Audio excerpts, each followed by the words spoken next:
साथियों नमस्कार। साथियों नमस्कार। आज भैया थोड़ा साथियों नमस्कार। जो भी साथी आज माननीय सर्वोच्च न्यायालय में 69,000 शिक्षक भर्ती के संबंध में हुई सुनवाई का सार और संपूर्ण सुनवाई का कुछ भाग जानना चाहते हैं, वो इस पूरे संपूर्ण वीडियो को अवश्य देखें और प्रयास ये करें कि आप जो है मिल करके इस वीडियो को अधिकतम साथियों तक शेयर कर दें, जिससे सुनवाई के संबंध में जो भी अफवाहें अनर्गल चीजें फैलें, उसके पहले सबको ये पता चल जाए कि आज की सुनवाई में रहा क्या। साथियों, आज माननीय सर्वोच्च न्यायालय में अपना मामला 13 नंबर पे लगा हुआ था। साथ में जितने कनेक्टेड मैटर्स थे वो पॉइंट में उसके साथ में जुड़े हुए थे। अपने मामले की सुनवाई आफ्टर लंच जब केस टेकअप हुआ तो हुआ। उस मामले में सर्वोच्च न्यायालय में आपकी तरफ से सिद्धार्थ भटनागर सर, संयुक्त लीगल टीम की तरफ से रॉबिन की तरफ से मनीष सिंघवी सर और आकाश परमेश्वरन सर उपस्थित थे। जब अपने मामले की सुनवाई शुरू हुई, उस संबंध में सरकार की तरफ से चूंकि एफिडेविट आया था, तो सबसे पहले विपक्ष की तरफ से उस एफिडेविट को स्वीकार करने से इनकार किया गया और अपोजिशन की तरफ से ये बात रखी गई कि जब इनको सिर्फ उनका नाम लेकर के लिस्ट बनाने को कहा गया था जो इस रीड ऑन सूची में नहीं है, तो सरकार की तरफ से उन लोगों का भी नाम क्यों इसमें सम्मिलित किया गया है जो पहली काउंसलिंग के समय में चार्ज लेने से इनकार कर चुके थे, अर्थात जिन्हें उस समय नौकरी ऑफर की गई थी पर उन्होंने इस नौकरी को लेने से इनकार कर दिया था।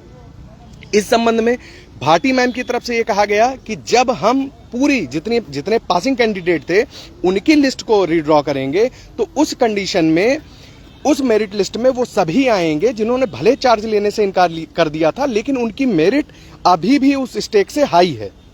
तो ये उनका जवाब था कि जो मेरिट लिस्ट रीड्रॉ होगी उसमें वे भी शामिल रहेंगे जिन्होंने भले नौकरी ज्वाइन नहीं करी है। इसके उपरांत में विपक्ष की तरफ से आर्गुमेंट किया गया है कि यदि यह प्रस्ताव इसी स्वरूप में रहता है तो हमें प्रस्ताव स्वीकार नहीं है, हम इस पर बहस करने के लिए तत्पर हैं। निदेश गुप्ता सर की तरफ से यह कहा गया कि जो है सरकार के पास अतिरिक्त पद मौजूद हैं जो सरकार ने समय समय पर अपने एफिडेविट में और अपने जवाब में दाखिल किया है, तो उसके बावजूद ये हमको उस पद पर एकोमोडेट नहीं करना चाहते हैं। हमारी तरफ से उपस्थित अधिवक्ता सिद्धार्थ भटनागर सर ने बेंच को इस बात से अवगत कराया कि चूंकि डबल स्टैंडर्ड जो दोहरा है वो दोनों स्तर पर इनको आरक्षण दिया गया है, तो आरक्षण नहीं मिला ये टिप्पणी गलत है।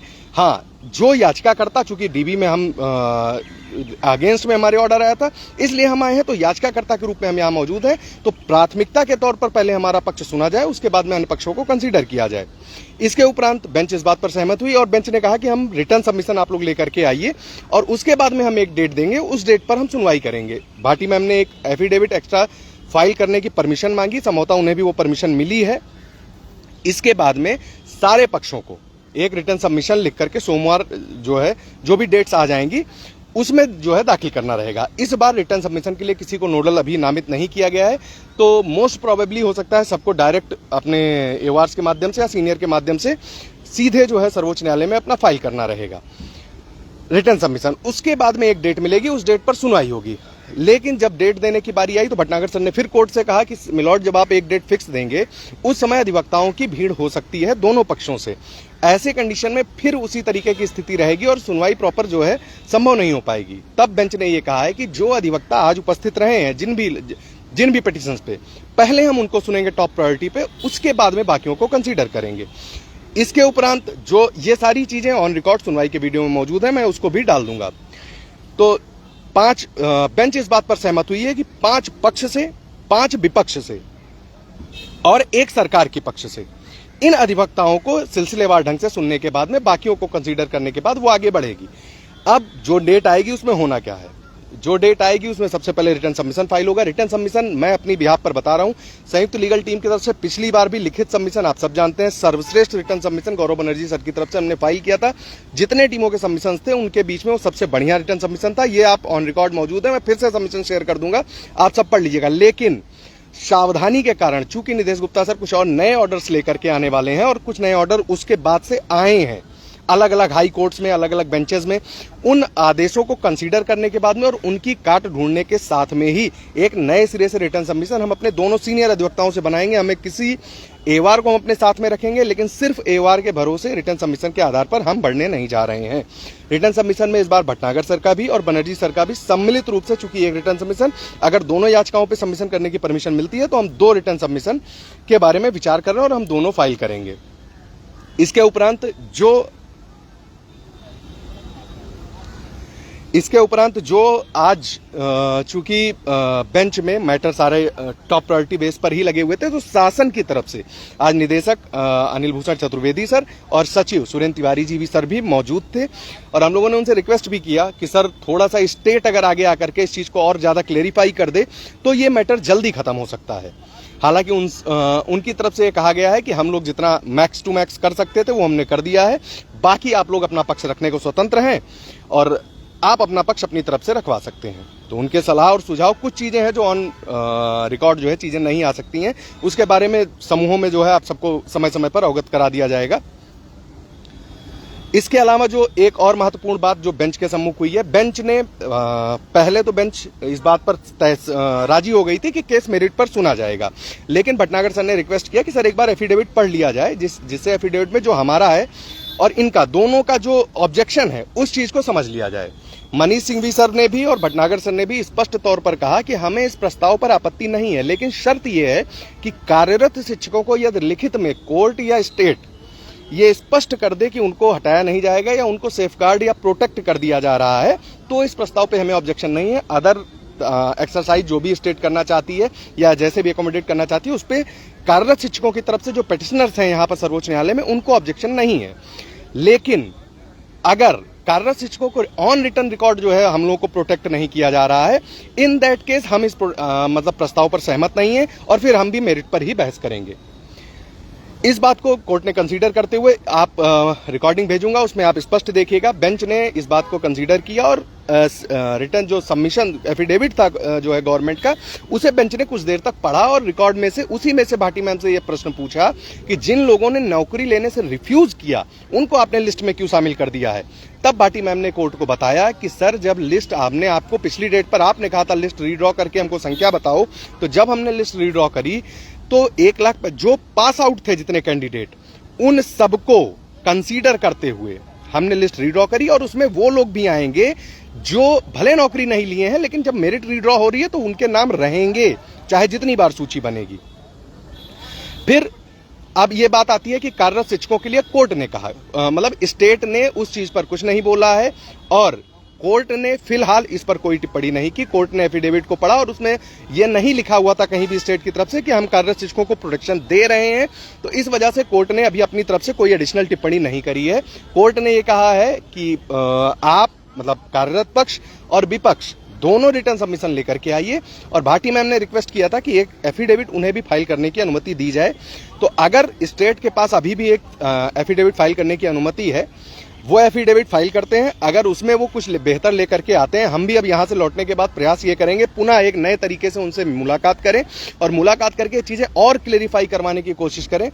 हमारी जो प्राथमिकता है वो प्राथमिकता ये है कि अधिकतम किसी भी स्तर से यदि कार्यरत वर्किंग कैंडिडेट, वर्किंग टीचर्स का राइट प्रोटेक्ट हो जा रहा है तो हमें ऑब्जेक्शन डे 1 से हम कह रहे हैं, हमें ऑब्जेक्शन इस बात पर नहीं है कि किसको नियुक्ति मिल रही है, किसको नियुक्ति नहीं मिल रही है। हमारा ऑब्जेक्शन सिर्फ मात्र इतना है कि जो वर्किंग कैंडिडेट है उनको टच ना किया जाए, उनको as it is at their place रहने दिया जाए। फिलहाल कोर्ट ने इस पर कोई टिप्पणी नहीं करी है कि अभी जो यथास्थिति है, यथास्थिति का मतलब जो जहां पे कार्यरत है वो वहीं कार्यरत रहेगा अंटिल फर्दर ऑर्डर्स। इसके बाद में अब जो अगली डेट लग रही है उसमें हमें रिटर्न सबमिशन फाइल करवाना है। चूंकि हमारी जो पिछली अधिवक्ता आपके मामले का पक्ष रखने के लिए उपस्थित रहती थी, आज वो माननीय सर्वोच्च न्यायालय में न्यायाधीश के रूप में अपनी सेवा दे रही हैं, इसलिए हमें इस डेट पर एक अधिवक्ता अपना बदलना पड़ा था और हमने जिस अधिवक्ता को अपीयर कराया उसने दमदारी से हमारे कार्यरत शिक्षकों की बात रखी, इसलिए हम थोड़ा संतुष्ट हैं इस सुनवाई से। चूंकि स्टेट के एफिडेविट पर यदि हम आज खड़े होकर के ये बात नहीं रखवाते तो अपोजिट इस बात पर प्रयास करने के लिए आमादा रहता कि एक परसेप्शन वो क्रिएट कर सके। इसके बाद बात आते हैं पुनः जो व्हाट्सएप ग्रुप के रूमर्स चलेंगे और जो बाकी सारी चीजें चलेंगी, फलाने अच्छे, धमाके अच्छे, ये अच्छे, वो अच्छे, इन चीजों से जो है बाहर आइए। मिल करके रिटर्न सबमिशन फाइल कराइए और प्रयास ये करिए कि अपने सबमिशन में सारी चीजों को समेकित करते हुए अब इस विवाद के फाइनल निस्तारण की तरफ हम आगे बढ़ें। तो विदा लेता हूं साथियों, अभी निकलना रहेगा सर के चैम्बर, एक बार हम लोग जा करके प्रयास ये करेंगे कि रिटर्न सबमिशन के संबंध में कुछ चीजें शेयर कर लिया जाए, उसके बाद फिर हम लोग घर के लिए निकलेंगे और कल परसों में जो है एक बार प्रयास करेंगे कि सचिवालय और निदेशालय में भी अधिकारियों से मुलाकात कर लिया जाए, क्योंकि उन्हें भी फाइल करने के लिए परमिशन मिलेगी। और एक और महत्वपूर्ण बात यह है कि स्टेट की तरफ से ये इशारा किया गया है कि ये अंतिम एफिडेविट नहीं, एक प्रपोजल है। अगर इस प्रपोजल पे बात बन जाती है तो ठीक है, अदरवाइज उनके पास ऑप्शंस अभी भी खुले हुए हैं। लेकिन उन्होंने ये कहा कि एट देयर ओन साइड वो अपनी तरफ से जो मैक्सिमम कर सकते थे उन्होंने कर दिया है। तो हमें शासन की तरफ से भरोसा, जो आप मतलब एक चीज ये रहती है ना कि शासन के भरोसे रहना, उससे हट करके थोड़ा सा अब अपने उसमें आगे की तरफ बढ़ना पड़ेगा और अपनी बात पूरी दमदारी से रखवानी पड़ेगी। इसके बाद में अब दूसरी बात यह है कि चूंकि भटनागर सर ने हम लोगों से निकलते टाइम ये कहा है कि कुछ नए ऑर्डर्स का जिक्र जो अपोजिट साइड से निदेश गुप्ता सर ने किया है, उन ऑर्डर्स को उन्होंने शेयर करने के लिए बोला है और उस पर नए सिरे तरीके से हमारे तैयार करके और पिछले सबमिशन में भी कुछ संशोधन करवा करके उसको भी संशोधित दोबारा से फाइल कराना पड़ेगा। तो थोड़ा सा हमें भी समय लगेगा और यकीन रखिए कि अफवाहें कुछ भी कहें, चूंकि अब सुप्रीम कोर्ट की सुनवाई लाइव होती है और स्ट्रीम होती है, तो हमारा गिरेबान कोई ना पकड़ ले, इसलिए हम पहले ही बता दें, देखो अगले ने भी शर्ट बिना प्रेस के पहन रखी है। तो ये वाले तत्व भी जो है आपको अलग अलग समूहों में मिलेंगे, उन सबसे सावधान रहिए, सुरक्षित रहिए और निश्चिंत रहिए। जब तक कार्यरत शिक्षकों के समस्त हित सुरक्षित नहीं हो जाते हैं, तब तक किसी भी प्रकार का कोई समझौता किसी भी स्तर पर स्वीकार नहीं होगा। धन्यवाद, ख्याल रखिए और संगठित रहिए, एकजुट रहिए और राघवेंद्र भैया, रवि भैया और संयुक्त लीगल टीम के साथ में बने रहिए। विश्वास करिए, कट ऑफ मैटर जीत करके हम सुरक्षित हुए थे और यहां से भी जीत करके हम आप अपनी सभी की नौकरी चिंता मुक्त रूप से करेंगे और जो रिटायरमेंट एज है, महादेव चाहेंगे तो उसी रिटायरमेंट डेट पर रिटायरमेंट लेंगे। हाँ, नौकरी पाने के बाद जो है अयोध्या दर्शन करने जब भी आइए, मुलाकात करिए और जब नौकरी सुरक्षित हो जाएगी तो पुनः आप सबसे मुलाकात अलग अलग स्तर पर होगी। रवि भाई कोई बात रखना चाहें तो रख सकते हैं।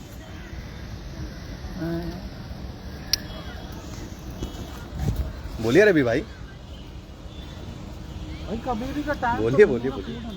सभी साथियों को नमस्कार, मैं रवि।